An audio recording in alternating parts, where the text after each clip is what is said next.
지금으로부터 147년 전, 노르웨이의 어느 차가운 겨울밤을 상상해 보십시오. 한 여인이 집 문을 부서질 듯 닫고 눈보라 속으로 사라집니다. 그녀가 버리고 간 것은 안락한 거실과 따뜻한 난로, 그리고 3명의 아이였습니다. 당시 전 유럽을 충격에 빠뜨렸던 이 문소리는 오늘날 우리에게도 여전히 서늘한 질문을 던집니다. 당신은 지금 당신의 인생을 살고 있습니까? 아니면 타인이 정해준 배역을 연기하고 있습니까? 100명 중 99명이 손가락질할 때 단 한 사람의 진실을 선택한 노라의 이야기는 단순히 옛날 소설이 아닙니다. 이것은 평생을 가족의 배경으로 살아온 이 시대 중장년 여성들의 가슴을 후벼 파는 생존의 기록이지요. 헨리크 입센이 이 작품을 발표했을 때 세상은 발칵 뒤집혔답니다. 여성이 가정을 버리는 것은 인류를 저버리는 행위라고 비난받던 시대였으니까요. 하지만 입센은 차가운 메스로 환부를 도려내듯 가정이라는 성역의 민낯을 가차없이 드러냅니다. 남편의 명예를 위해 아내의 인격은 지워져도 좋다는 그 오만한 논리가 과연 과거만의 일일까요? 우리는 지금껏 남편의 길을 살려주고 자식의 앞날을 닦아주느라 정작 나라는 존재의 유통기한이 다 되어가는 줄도 모르고 살았습니다. 이제 그 화려한 거실의 커튼을 걷어낼 시간입니다. 당신이 애써 외면해온 그 불편한 진실이 200쪽 남짓한 희곡 속에 고스란히 담겨 있거든요. 이 작품의 배경이 되는 노르웨이의 겨울은 길고 혹독합니다. 밖은 살을 에일 듯 춥지만 집안은 벨벳 커튼과 화려한 크리스마스 트리로 가득 차 있지요. 노라는 그 안에서 남편이 던져주는 과자를 받아먹으며 재롱을 부리는 작은 새처럼 살아갑니다. 남편 토르발트는 그녀를 인격체로 대하지 않습니다. 그저 자신의 서재를 장식하는 가장 값비싼 골동품이자 기분 좋을 때 데리고 노는 강아지 정도로 여기지요. 겉보기엔 완벽한 중산층의 평화로운 일상처럼 보입니다. 하지만 그 평화는 노라가 자신의 목소리를 죽이고 철저히 인형으로 존재할 때만 유지되는 아슬아슬한 유리성이지요. 입센은 노르웨이라는 척박한 땅에서 피어난 이 가짜 꽃을 통해 도덕이라는 이름의 폭력을 고발합니다. 당시 사회는 여성을 남성의 부속물로 정의했습니다. 혼자서는 대출을 받을 수도, 계약을 할 수도 없는 법적 미성년자의 상태였지요. 노라는 이 거대한 사회적 장벽 앞에서 오로지 사랑이라는 순진한 무기 하나로 비밀스러운 전쟁을 시작합니다. 하지만 그녀가 남편을 위해 저지른 헌신적인 범죄가 세상 밖으로 드러나는 순간 그토록 굳건해 보였던 사랑의 맹세는 모래성처럼 허무하게 무너져 내립니다. 당신이 믿어온 그 모든 희생이 한순간에 부정당한다면 당신은 어떤 표정을 지으시겠습니까? 이제 노라의 평온했던 거실의 시커먼 그림자가 들이오기 시작합니다. 그녀가 감춰온 그 치명적인 비밀이 문을 두드리는 소리가 들리시나요? 그 소리가 들리는 순간 노라가 누려온 모든 가짜 낙원은 비참한 전쟁터로 변하게 될 것입니다. 누구나 가슴속에 남에게 말 못할 비밀 하나쯤은 품고 살기 마련입니다. 노라에게 그 비밀은 남편 토르발트의 목숨을 구하기 위해 저지른 위험한 사랑의 부채였습니다. 중증 질환에 걸린 남편을 이탈리아의 따뜻한 휴양지로 보내기 위해 그녀는 돌아가신 아버지의 서명을 위조하여 거액을 빌렸답니다. 오로지 남편을 살리겠다는 일념 하나로 법의 테두리를 넘나드는 모험을 감행한 것이지요. 당시 여성이 남편의 동의 없이 금전 거래를 하는 것은 엄격히 금지된 불법이었습니다. 노라는 이 무거운 짐을 혼자 짊어진 채 지난 수년간 생활비를 아끼고 몰래 일을 하며 그 빚을 갚아왔습니다. 그녀에게 이 비밀은 단순한 범죄가 아니라 남편을 향한 숭고한 헌신의 증표이자 자부심이었습니다. 하지만 이 비밀의 열쇠를 쥔 고리대금업자 크로그스타드가 나타나면서 평온했던 인형의 집은 거세게 흔들리기 시작합니다. 그는 자신의 직장을 지키기 위해 노라를 협박하며 남편에게 모든 사실을 폭로하겠다고 위협하지요. 노라는 이제 막다른 골목에 내몰린 작은 짐승처럼 파르르 떨며 구원을 갈망합니다. 그녀는 믿었습니다. 남편이 이 사실을 알게 된다면 내 아내를 지키기 위해 기꺼이 모든 비난을 뒤집었을 거라는 그 거대한 기적을 말입니다.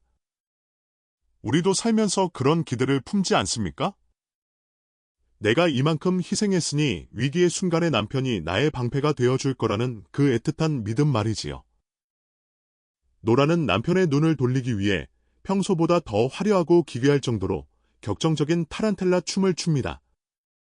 그 춤 사위는 즐거움이 아니라 다가올 파멸을 막아보려는 절박한 몸부림이자 비명이었습니다. 발바닥이 부르트도록 춤을 추는 그녀의 등 뒤로 파멸의 그림자는 시시각각 다가옵니다. 남편 토르발트는 그런 아내의 속도 모르고 그저 자신의 인형이 보여주는 화려한 공연에 만족하며 미소 지을 뿐이지요. 노라가 그토록 기다렸던 기적이란 결국 무엇이었을까요? 그것은 남편이 세상의 지탄을 대신 받고 자신을 보듬어주는 든든한 나무가 되어주는 것이었습니다. 하지만 진실이 담긴 편지는 이미 우체통 속에 던져졌고 거스를 수 없는 운명의 수레바퀴는 굴러가기 시작했습니다. 시청자 여러분, 당신이 평생을 바쳐 지켜온 사랑이 사실은 당신을 옥죄는 밧줄이었다는 것을 깨닫는 순간의 고통을 상상해 보셨나요? 노라는 지금 그 낭떠러지 끝에서 남편의 손을 기다리고 있습니다. 하지만 그 손이 과연 그녀를 끌어올려줄 구원의 손길일까요? 아니면 그녀를 등 떠밀어버릴 차가운 거절의 손길일까요? 노라의 순진한 믿음이 처참하게 깨져나가는 그 찰나의 순간은 우리 삶의 가장 뼈아픈 교훈을 담고 있습니다. 이제 곳곳에 불이 켜지고 남편의 손에 그 치명적인 편지가 들려지는 순간 노라가 꿈꿨던 모든 세상은 산산조각이 날 준비를 마쳤습니다. 편지함의 문이 열리고 종이 꾸러미가 바스락거리는 소리는 정적을 깨는 사형 선고와도 같았습니다. 남편 토르발트가 서재에서 들고 나온 그 종이 한 장에는 노라가 7년 동안 가슴 졸이며 지켜온 사랑의 부채가 낱낱이 기록되어 있었지요. 노라는 숨을 죽인 채 기다렸습니다. 이제 남편이 달려와 나를 위해 범죄자가 된 가련한 여보, 내가 당신을 대신해 감옥이라도 가겠소, 라고 외치는 그 거룩한 기적을 꿈꾸며 말입니다. 하지만 돌아온 것은 따뜻한 포옹이 아니라 짐승처럼 울부짖는 남편의 폭언이었습니다.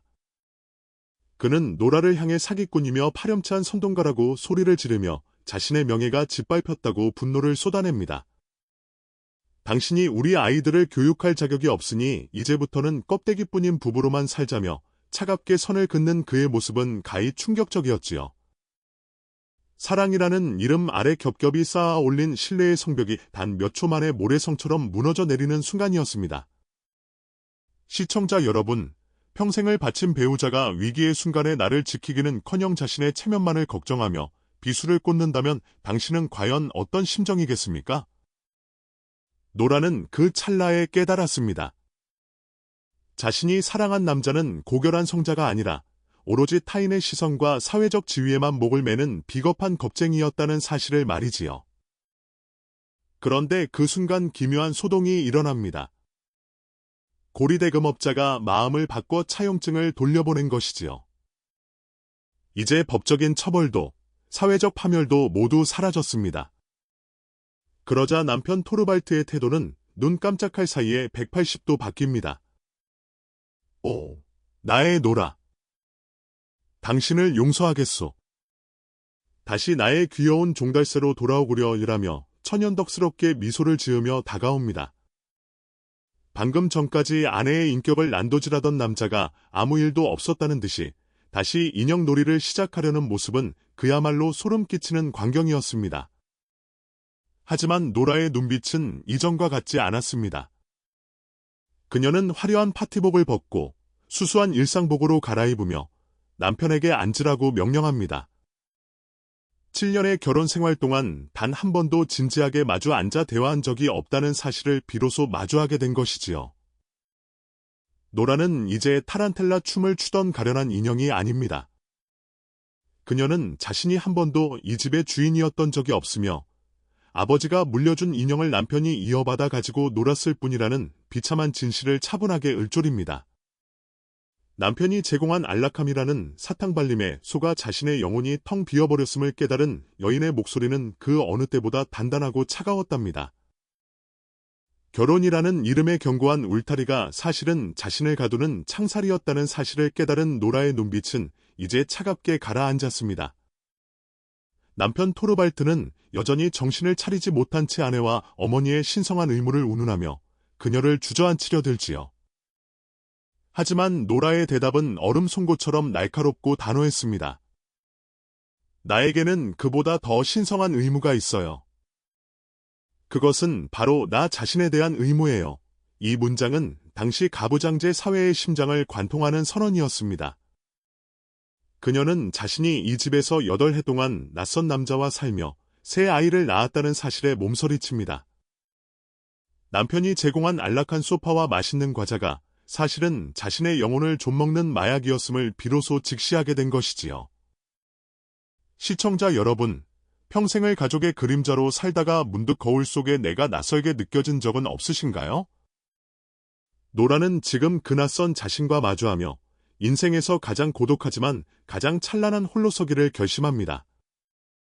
남편의 용서가 아니라 스스로의 용서를 구하며 그녀는 이제 누구의 아내도 누구의 엄마도 아닌 단 한 명의 인간으로서 문 밖으로 나갈 채비를 마칩니다. 노라는 남편에게 결혼 반지를 돌려주며 모든 구속의 끈을 끊어냅니다. 남편 토르발트는 마지막 순간까지도 기적은 일어나지 않는단 말이오 라며 비굴하게 매달리지만 노라는 이미 그 기적이 무엇인지 정확히 알고 있었습니다. 참된 결혼이란 두 사람이 대등한 인간으로서 서로를 존중할 때만 성립한다는 그 평범한 진리 말이지요. 그녀는 뒤도 돌아보지 않고 어둠이 짙게 깔린 노르웨이의 눈길로 걸어나갑니다. 그리고 이내 들려오는 쾅하는 묵직한 문소리. 이 소리는 단순히 집의 문이 닫히는 소리가 아니라 여성들을 가두고 있던 시대의 낡은 가치관이 박살나는 굉음이었습니다. 그녀가 떠난 뒤 남겨진 남편은 머리를 감싸쥐고 절망하지만 이미 버스는 떠났고 노라의 인생은 비로소 시작되었습니다. 인생의 후반전에서 비로소 나라는 이름을 되찾으려 했던 수많은 여성을 대변하는 이 결말은 오늘날 우리에게도 뜨거운 전율을 선사합니다. 당신의 인생 문소리는 언제쯤 들릴까요? 노라가 남긴 그 당당한 발자국은 이제 여러분의 몫으로 남겨졌습니다. 나를 잃어버리고 살았던 긴 세월을 보상받는 유일한 방법은 바로 지금 이 순간 스스로를 위한 문을 여는 용기뿐이랍니다. 노라가 문을 닫고 나간 뒤 그 차가운 정적 속에 남겨진 것은 비단 토르발트뿐만이 아니었습니다. 극장을 가득 채웠던 관객들은 물론 150년이 지난 오늘날의 우리까지도 그 묵직한 문소리의 잔향 속에서 깊은 고민에 빠지게 되지요. 많은 이들이 묻습니다. 노라는 그 후 어디로 갔을까? 추위와 배고픔을 견디며 자신의 선택을 후회하지는 않았을까 하고 말입니다. 하지만 입센이 우리에게 보여주고자 한 것은 노라의 성공적인 재기가 아니라 죽어있던 한 인간이 비로소 깨어났다는 그 경이로운 사실 자체였습니다. 그녀는 배고픈 인형으로 사느니 자유로운 인간으로 굶주리는 길을 택한 것이지요. 이것은 단순히 가정을 파괴하는 행위가 아니라 거짓 위에 세워진 가짜성을 허물고 진실이라는 맨땅 위에 자신의 발을 내딛는 거룩한 성인식이었답니다. 시청자 여러분, 우리도 가끔은 나를 보호해주던 온실이 사실은 내 성장을 가로막는 화분이었음을 깨닫게 되는 순간이 있지 않나요? 뿌리가 뽑히는 고통이 두려워 시들어가는 잎사귀를 외면하며 살고 있지는 않은지 스스로에게 물어봐야 할 시간입니다.